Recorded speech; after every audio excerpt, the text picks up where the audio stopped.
নমস্কার বন্ধুরা, সবাইকে বাতকুল্লার বইমেলাতে স্বাগত। বিভিন্ন জায়গায় আছে তো আইজারে বিএসএমএস এর যদি ভর্তি হতে পারে তাহলে আমি বলবো এর থেকে ভালো কিছু হয় না। তার জীবনটা পুরো গবেষণা জীবনে ঢুকে পড়বে। বিএসএমএস করার পরে ফেলোশিপ নিয়ে পিএইচডি করতে সে বিদেশে যে কোনো জায়গায় চলে যেতে পারে এবং ফেলোশিপে পেলে আর কোনো পয়সা করে কোনো অভাব থাকে না।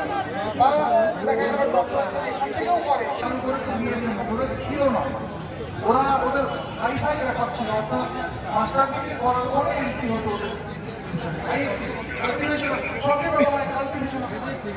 Is Indian association for the cultivation of science একটাই আছে আমাদের এখানে ডেভেলপ করে। ওখানে 5 বছর আগে থেকে এই বিএসএমএস নতুন ওরা কিন্তু চালু করেছে। প্রত্যেক বছর বিএসএমএস এ 100 জন মতো ভর্তি হয়।